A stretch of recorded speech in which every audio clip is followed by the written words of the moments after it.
Before we start tonight's episode, we here at Open Pike must acknowledge the passing of a friend, a fellow podcaster, someone who loved science so much, who loved Star Trek so much, who loved science fiction so much.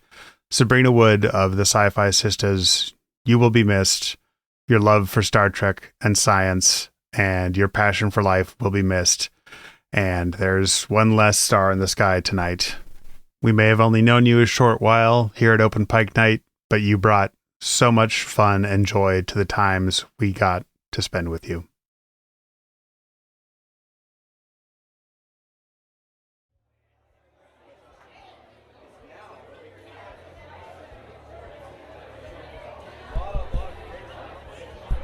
Is this thing on? Hello, hello.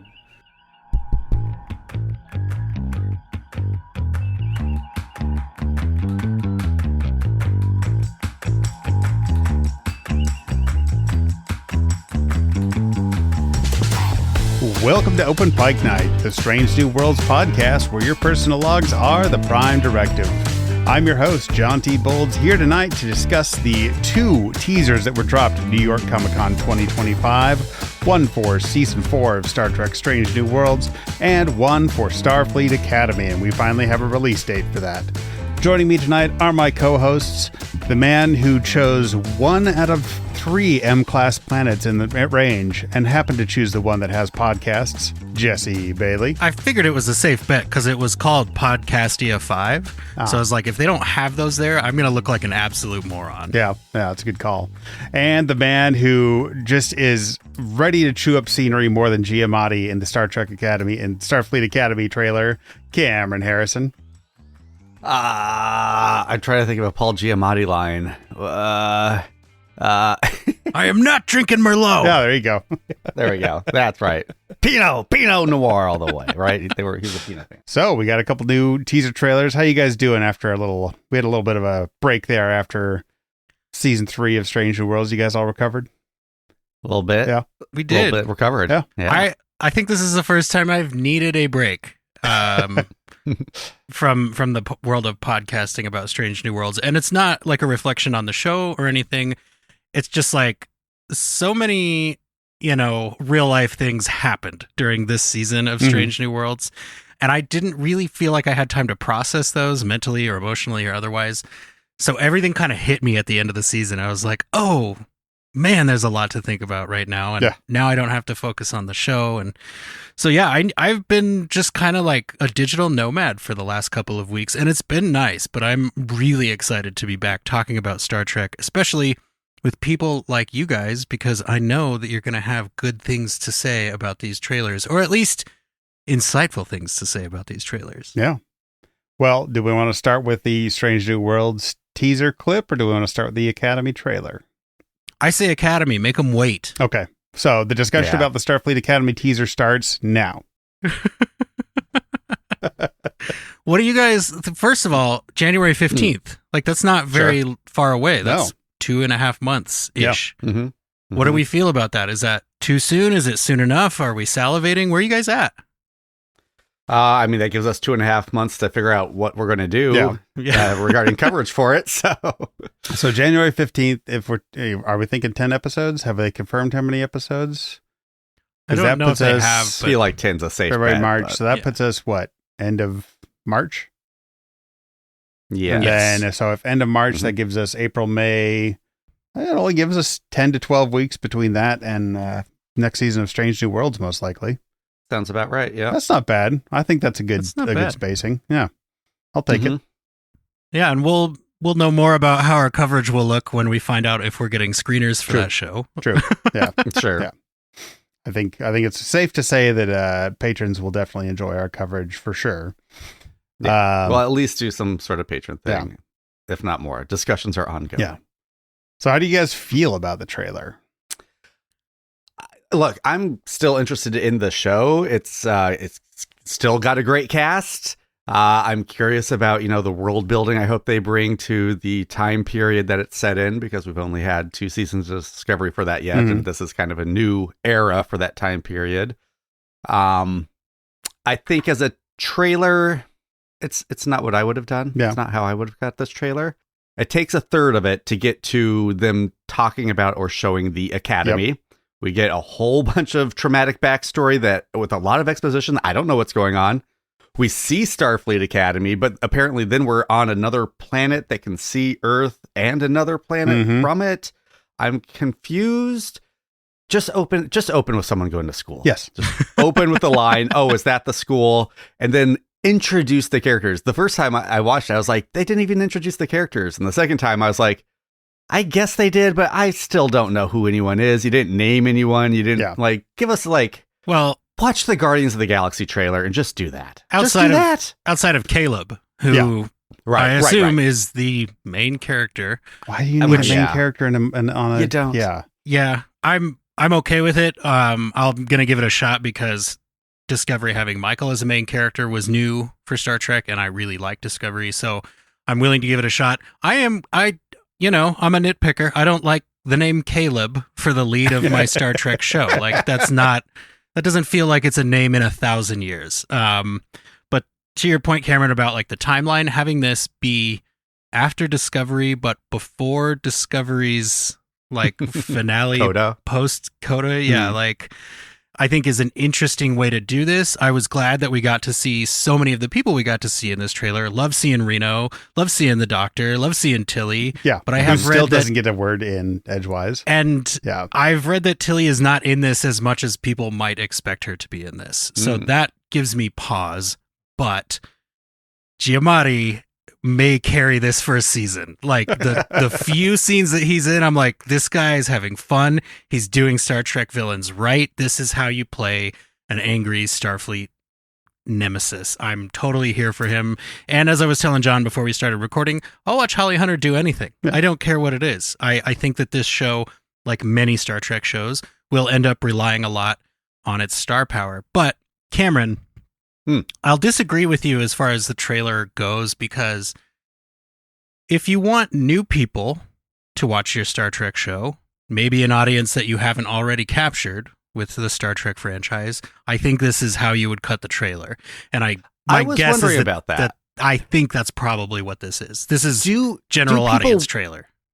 Do people get hooked more by like trauma porn than not? Like, I feel like set up the school, set up the teacher, set up the students. Like, I feel that's what people want more than like, oh, my mom got stolen by someone. Well, they give you so many things, right? Yeah. They give you, my mom got stolen. I'm going to school. I'm gonna hook up with people at school. So like, I get it. Like it's hit all the big notes for a general audience. I mean, New York Comic Con anymore is a general audience. It's not a bunch of nerds that are there to see their favorite nerd properties. It's a general audience, right? So I can see from an editing standpoint and maybe a marketing standpoint why you would cut the trailer like this. I agree with you that I wasn't like, oh, now I'm fully invested because of this. I was fully invested because it's Star Trek and I want it to be good and successful. So again, still going to give it a chance, but I can see why they would cut this trailer. The more lighthearted trailer would open with the shot of, oh, that's going to take us to school. No, that is the school. And then the transporting with what I'm guessing is the non-consensual body modification that happens during transport when he reacts to his hair being changed. That really is what that shot seems like. I'm like, man, that's an interesting thing. Okay, speaking of new audiences, do you think we're going to ever hear the words "the burn" in this series? Since technically this is a reaction to post The Burn, but that requires 2 seasons of homework. I think does they'll it slip though? It in. Yeah, you just say something bad happened a few years ago and things are different now. I would guess we'll get a classroom scene with a teacher explaining the that's burn. A good point. Yeah. Like, and it's an easy crutch. Like anything this show wants you to know about other Star Trek things, put it in a classroom. Yep. Like here's the class on temporal mechanics. Here's the class on holographic life forms. Yeah. So I think it's a good setup. Like there's a lot of leeway for the writers of this show to expositate. To give exposition. I thought it was interesting that the only like real class, identifiable class in the trailer was Jim. Yeah. Right. It felt very, very Hogwarts, which I do want to say, what position do you think Paul Giamatti will end up teaching once his story is resolved? Right. Yeah, I was going to say, he's clearly like more complicated than just villain, right? Oh, like, he's going to turn out to be the good guy in the end. I think so. I think I would put money on that. Yeah.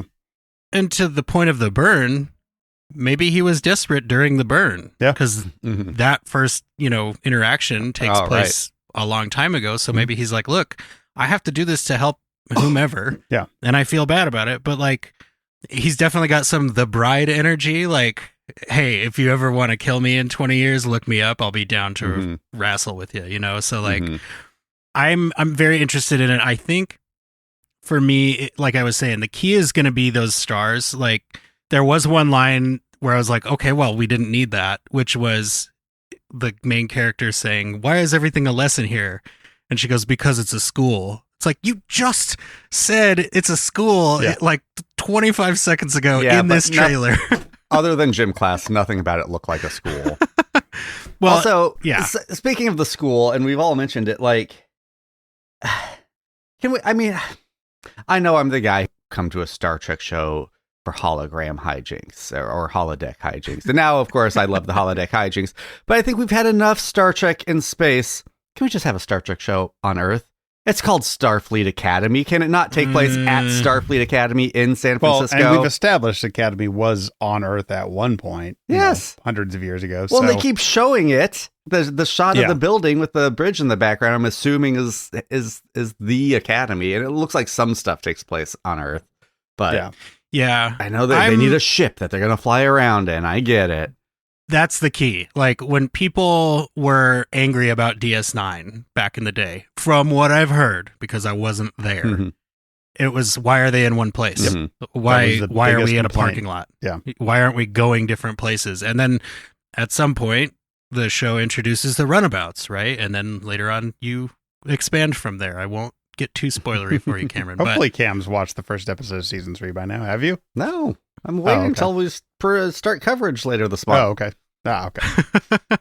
So I could see the fear of, let's put it in one place and have it all take place there. Like, I get it. I totally get it.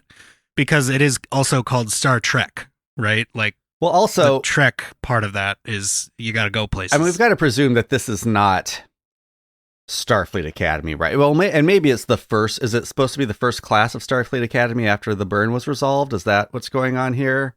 But it kind of feels like, because it's on this ship, I mean, is it a space station or a ship? I think they've said it's a ship in behind the scenes stuff.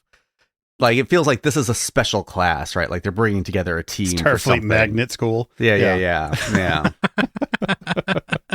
Well, and I think that it will be, my guess would be that it will be bilocational. Is that a word? So, like, yes, you're going to get a lot of stuff on the teaching ship, and yes, you will get a lot of stuff back on Earth at the Academy itself. Yeah. I don't know what the balance of that will look like. I don't know if there will be sort of an A and B crew, or if it will be, okay, we're going on a mission for 2 weeks, then we're going to go back for a couple weeks. You know what I mean? There were some flavors of Prodigy in it for me, where, like, at the end of Prodigy, they're at the Academy, and there's also a ship that they are going to be boarding and going to do stuff. So I'm interested to see what the balance of it looks like, because, I mean, I'm all for either. I'm with you, Cam. Like, I'm fine. Do the whole thing on Earth. That would be great. But I can see their resistance to doing that. So I think the effectiveness of it for me will depend on the balance. It was also very impressionistic in its cinematography style, which just reminded me of Discovery. Yeah. In a way that was like, how Discovery is this going to be? Like, do we need everything to be like super shallow depth of field close-ups with lens flares? And I mean, I don't know. It's a school show. Just shoot it like a school show and I'll be happy. Like, I've just been wanting Starfleet Academy since I started TNG however many years ago, 10 years ago. And I'm like, I just want that. I just want, like, what is Starfleet Academy? Show me the hijinks. Show me the kids. Apparently Sadie Hawkins is still a thing, at least in the TNG era. So, just give me that. I don't need all this weird artsy fartsy drama. Cameron wants a stoner character who's also a Klingon. Cameron wants a jock character. I want an augment. I want Starburns Klingon. That's right. I want Community in Star Trek. That's what I want. Yeah. I mean, there definitely has to be a paintball episode Like they got to do Yeah. their own version of that. I mean, but to that point, I do hope that we get a lot of like background kind of small characters who slowly become bigger over the course of the season. With only 10 episodes, we might not get it the way Community gave it to us, but I do love that about school shows. That's a school trope I love. Yeah. What about you, Jesse? Any college tropes or college show tropes? Oh, I mean, obviously there will be a scene where a Vulcan is playing a lyre and then a Klingon picks it up and smashes it and says sorry. Like that will definitely happen. I would imagine there will be parties, right? Like there are gonna be parties in this show. It's gotta be a party. And I mean, I really want to know more about this Klingon character. He sounds a lot like Worf. He's got the deep, thundering voice, and there's a bow and arrow that this Klingon is using. Like, I'm completely here for that. I don't know if that's because they're like out of batlets or something, but like it seems like Klingons would be well versed in that kind of weaponry. So I'm very intrigued. The vibe check for me is like, I don't know, like a 7 out of 10, maybe a 6.5 out of 10, where I'm like, I don't know. I cannot tell if this show vibes with me, but I am so incredibly willing to give it every chance. I will be very forgiving of probably more than a lot of folks. If the comments on YouTube are any indication, oh my God, people hate this already. Yeah. So I'm going to give it a chance. I'm going to watch it. I'm very interested to see how they actually end up executing this, because like you were saying, Cameron, the Academy idea has been around for a long time. So to finally see it come to fruition, but have it tied to maybe the most divisive Star Trek series ever is an interesting choice. I'm very, very interested to see what happens with it. I want to see two things, and they are both TNG related. I want to see Josh Albert suddenly show up at Starfleet Academy because Wesley Crusher has, certain abilities now. And he's like, you know what? Starfleet Academy's back. I'm going to bring this guy back to life that I got killed and send him back to school. A man out of time, out of life. And then I want to see an episode from the student's perspective of Tapestry. I want one student to just all of a sudden start acting really weird and everybody trying to figure out what's going on. Like, this is not like you at all. Why are you being so weird? Then he gets into weird age gap relationship questions about whoever he's dating at the time. And, it could just be a lot to explore there. I think those would be fun. And I know it would be pretty in the weeds, but like, give me Moriarty. Come on. Like, you've got the holographic doctor teaching. We know one of these characters is a hologram. Like, just have him show up. Like, he can be a guest professor for a week for one lecture, right? Like, oh, I'm over all that vengeance stuff. Like, why not? Who cares? What is Daniel Davis up to these days? Like, I'm sure he'd be fine to show up for an episode of Star Trek. Yeah. I just hope we get the career student trope of college students, just the stoner guy who's like 50, still going to school. That would be funny. That would be awesome. Well, and we've had 45 or 50-year-old ensigns in Star Trek for a long time. So, like, in theory, there's no age, like, limit or, top level limit for that. So, yeah, I want an old Starfleet student. I want the Starfleet PhD who's like, I'm so afraid to go out and do this job. I'd rather keep learning about it. And then, 6 years into it, they're like, maybe I don't want to be a PhD student. I also wonder, I know Holly Hunter hasn't been in a Tarantino movie, but it feels like she should be. It feels like she'd be a Tarantino go-to. And she's barefoot in that last scene. Is this going to be our Tarantino-directed Star Trek finally? Did he come do a guest direction here? I don't see any other reason she's barefoot in that scene. I didn't see a lot of swearing, but you're right. There were bare feet. So, 1 and 1 equals... Hell yeah. Quentin Tarantino. Giamatti going off on a Tarantino vanity-laced monologue. He also needs to be. Yes. And my last thing will be, so from what I've seen of the gym teacher, whose species makeup might be a spoiler, so I won't talk about it. I'm very interested to see how that character works. I think I'm excited to see that character do lots of fun stuff. Yeah. Cam's seen the end of season 2 of Deep Space Nine. Yes. Have you? Yeah. Okay. Oh, is it but I don't know that if any survived the Dominion War. Well, guess what? It certainly looks like a Jim Hadar to me. There we go. I'm the 1900th person to make that pun. So. On that note, should we talk about the Strange New Worlds teaser clip? Let's do that. So, less than a trailer, more like we got last season with the Vulcan transformation clip. We had a little bit of a. Do we think this is a season opener? Because we thought it might be for the Vulcans last time, and we were wrong. Well, we got the didn't we? We got the resolution of the cliffhanger teaser first last time. Oh, that's right. We did. No, okay. We didn't get it first, but we did get it. Yeah, we got it after the Vulcan clip. Okay, all right. Yeah. Which I'm kind of mixed on. Like, why? Why what? And then why are we getting a clip from an episode and not a teaser for the season? Mm-hmm. Mhm. Like, I don't know that it actually bugs me. I just wonder what the decision making behind that is, right? Like, They might is not it have because enough with stuff finished from the later right, it might not be episodes. done.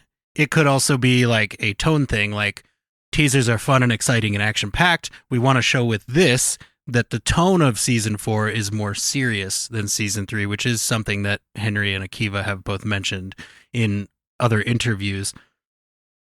I also feel, I don't feel called out, but I feel like the showrunners called out all the fans that were like, why aren't we going to Strange New Worlds? Pike says, you want to go to a Strange New World? Yeah. Fine, let's go to a Strange New World. I don't know if It's that's good. I was calling like, out. okay. Yeah.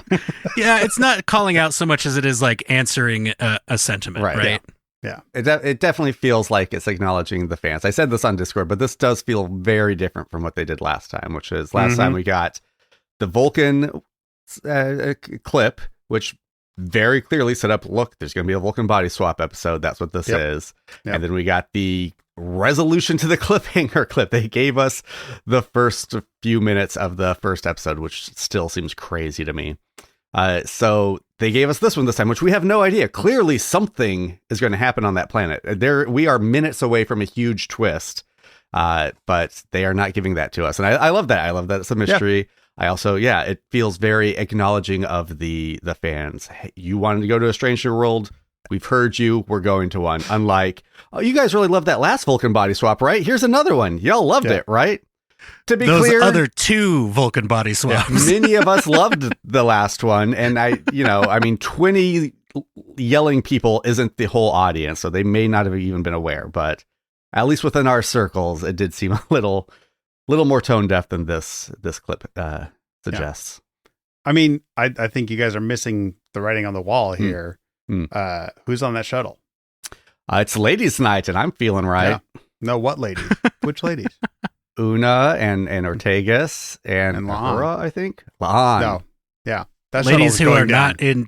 Yeah. That's that. They die 1 minute later. Yeah. Ladies who are not in TOS. You're right. Uh-oh. That's just them screwing. Just like 4 seconds later, just. All right. We chose poorly. Yep. On to the next M-class planet. But they do have, I'm just going to call her T'Lyn on the bridge now, that's which true. is cool. I'm happy to have a Vulcan snarky person in addition to Uhura. Like, it seems like maybe she's job shadowing Uhura and definitely maybe seems looming like a little too much. She will be a big character in this episode, if not a new recurring character. Yeah. I am interested. There was a little press release that came out with it, and it talks about, recurring characters, old faces, inner demons, new experiences. So I'm like, do any of these characters have inner demons left? I thought we resolved all the inner demons. Also, there was a lot of outer demons in the last season. So, literal. So I don't know. Is that just, marketing speak, or is that like a plot point they want to make sure that people are ready for? And the setup of this is a little strange. Like, Pike asks Una, if you had to give up seeing this, would you be sad? Yeah, it feels or would like you miss it? That's referencing something that's happening elsewhere in the episode. Yeah, or is it him, like, now that he's unmoored from the material world because Batel is gone, is he like now only focused on his upcoming accident? Right. Or was he asked like, hey, we want you to, do something else. We want you to help us out at flight school, or we want somebody else to be a captain or something. I don't know. But it is interesting that they would have, he seems very maudlin in this clip. Mhm. Like Mhm. he's not the warm, happy space dad character. Well, even that He's very serious Pike. that transition from the phenomena out of his eye is like, okay, this is. I feel like there's something going on before this clip that sets that up a bit more. Yeah, the storm without reflecting the storm within. Yeah. I assume this is a plasma storm. It's pretty. A lot of whatever it is, people yeah. saying it looks like the Badlands, which is true, but Mm. like the locality of that wouldn't Hmm. line up, I don't think. I'll be honest, like when we had the ship start swirling, Mhm. like down an actual space drain, and then like that little blink, I was like, oh, they're gonna do a mirror universe Mhm. episode. Here we go. Like, but then everybody's just their regular self. So I don't know if Mm. the rest of the universe is mirror. Well, they or wouldn't get if- turned in their mirror selves. Well, yeah, but that's what I'm saying. Like, Yeah. is the twist when they get to the planet like, oh yeah, it's the planet, except the Federation is the Empire. I think that's sort a of good thing. possibility. That's I think it's a very good I possibility. mean, they have the line like the stars aren't quite lining up, so it's either. Mhm. I think it's either time travel or mirror universe. I think it's either. I like Mirror Universe. I'm gonna guess time travel though. I kind of feel like because it kind of looks like Earth, and you can Yeah. kind of see some lightning storms just before it cuts off. So I Well, and think they they're coming have- back to like some previous point on Earth. Well, and there's a beacon in there, a buoy giving off. Oh, a that's definitely a their own distress call. beacon, right? Right, and then yeah. in the same scene, in the same teaser, we see them go, "Well, let's send out a Yep. buoy with a distress call." Yeah. So it's like it feels time loopy, yeah. Yeah. which I'm okay with. Yeah. It's part of one of the symptoms of talking about Star Trek all the time is that you feel like you know every potential Star Trek plot. Yeah. Which I don't know if that's good or bad, but it does make me feel like I'm on the in crowd. I mean, we have been acknowledged as being decently right on a lot of our guesses. Like Mhm. That's true. we did pretty good last season. Mm-hmm. We did. So. Good enough to have the director of one of the episodes send our episode with predictions to one of the cast members. Yeah. So like I think that's a good track record for Yeah, us. hell yeah. Good track record, even. Yeah. I do wonder what's going on. It almost felt like a callback to Erica's arc from this season when she ignores Scotty's warning. Like, oh, is she still having some issues here? Some command issues? I wonder if that's what's going on. Seemed like a big plot point. I felt more like, oh, we're getting the establishment of Scotty being like, hey, keep it between the lines, lady. Like, Right. Yeah. like Or you is can this- push yeah, it, but not too far. within I've set her up text job. alerts. yeah, within her job duties to disregard that. Yeah, Yeah. I don't know. Right. Yeah, I think that we're going to get a bit of a transition from Scotty, right? Because what we've seen of Scotty so far is that he's like, these are the rules. These are the limits of the ship. You can't do anything about them. And the Scotty we know from TOS is very much like, well, it shouldn't work, but I'm sure that I can come up with some way to make it work because I know you're going to ask me to make it work, right? And we had the beginning of that arc with Kirk in season 3. So I could see Scotty kind of still being precious about the rules and the schematics and maybe going on a journey toward like, sure, let's break things and see what happens. Or are we seeing the midpoint of Ortegati for the season? Are they in a romance? Ooh. Oh, Scottagus? there we go. Ortegas. I mean, obviously it's got Or- Ortegati just sounded funny. Yeah. Montgomery. Yeah. Eric Conti? There you go.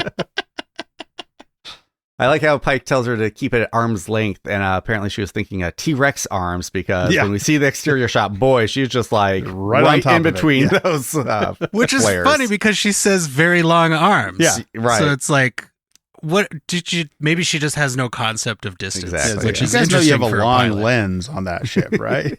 Yeah. I do have to ask, John, are you mad about the spinning camera? A little bit. Because I'm very mad. it was I'm very prevalent. I'm like, I know Spock talked during that shot, but I don't remember what he said because I was like, oh, Because fucking cameras they for no reason. They And then just corkscrew stop. the ship all the time. Yeah, when it goes down the time toilet, spin away. That's a good Yeah. time to do it. You're right, and it stops, and they still show that the ship They're is spinning. still spinning. Like, yeah. why does Yeah. Yeah. so? Yeah. We don't need 2 indications of time toilet. Right. Like, yeah. Especially because it it's wasn't okay. even a Discovery style whip, or it was just like, okay, hit rotate set, what is it? Oh, 540 it was- on the premiere timeline playlist. Like, Yeah. flip the, it's like, what are we doing? It was keyframed. Yes, it looks was like it's not keyframed. in camera. It was absolutely keyframed. Yeah. Yeah. Yeah. I was as I was watching, I was like, oh, they're gonna hate this. Oh yeah. So much. I mean, because while it was happening, I liked the effect, but it felt so unmotivated. Yeah.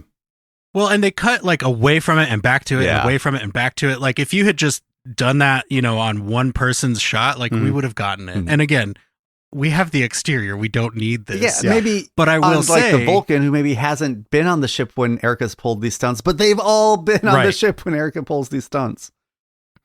but I will say, all the exterior shots, Yeah. beautiful. Oh yeah. Absolutely gorgeous. Happy to Yeah. get some more space This shots. is definitely an early season episode because it is well rendered. pretty. Yeah.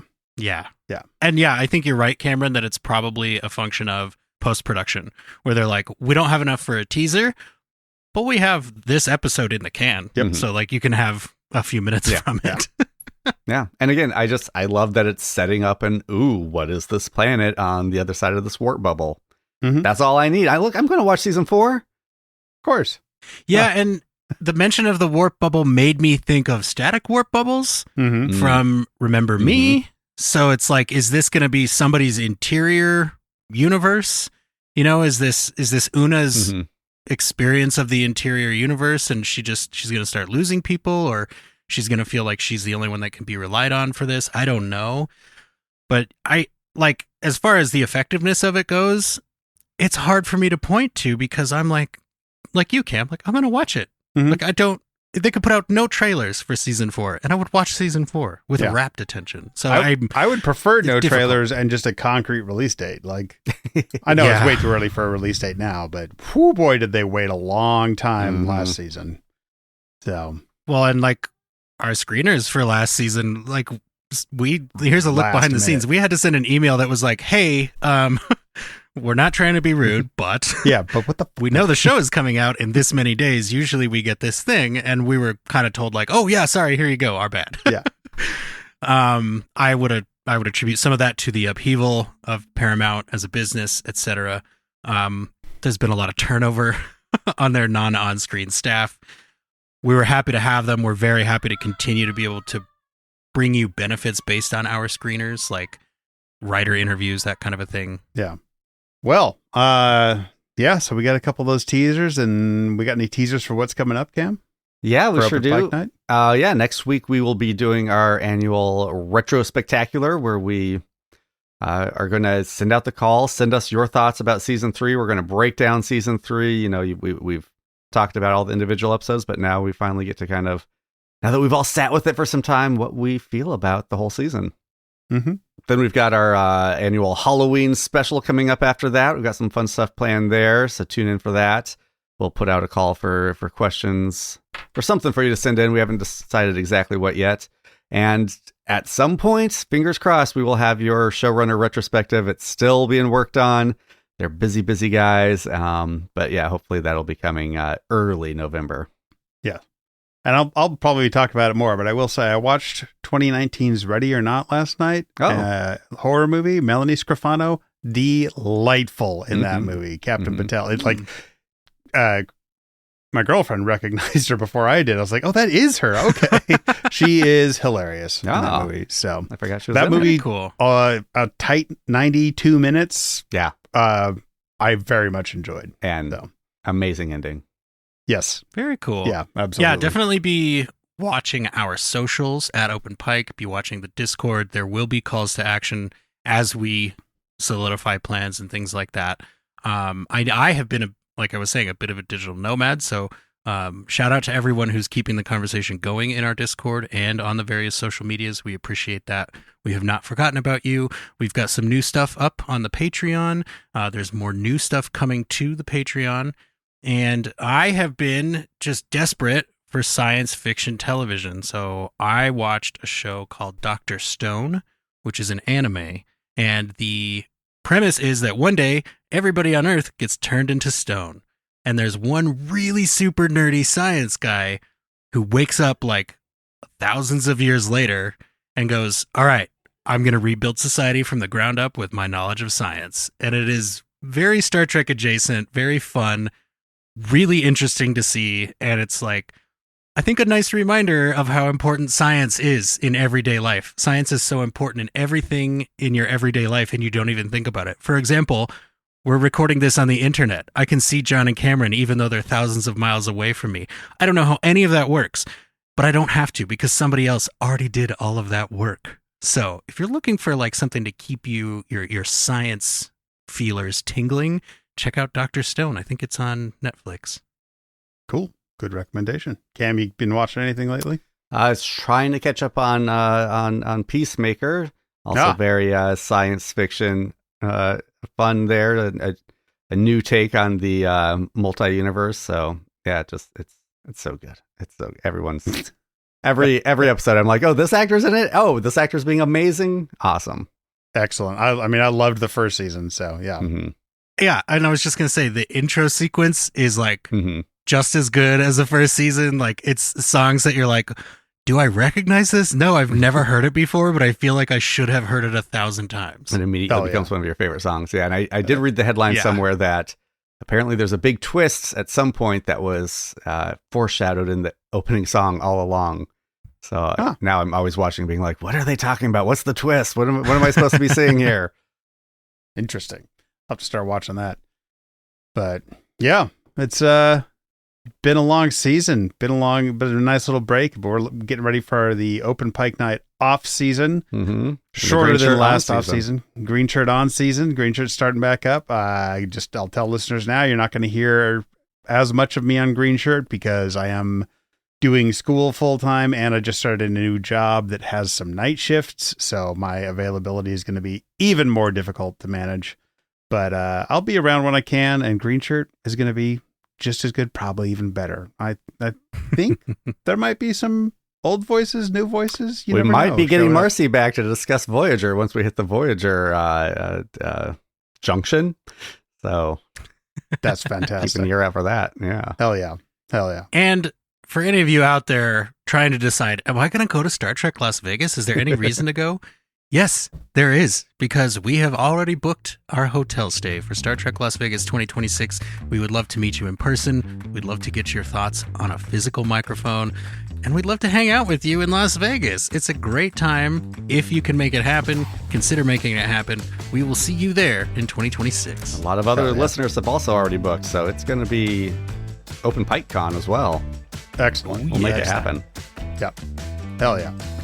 All right. Well, it's been a long night, and the Open Pike Night crew has to go pick out our Halloween costumes. I don't know which character from Academy you guys are dressing as, but I'm sure everybody will recognize our costumes instantly this year.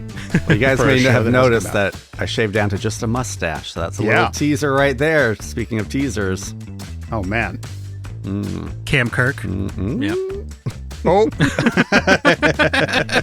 Hell yeah.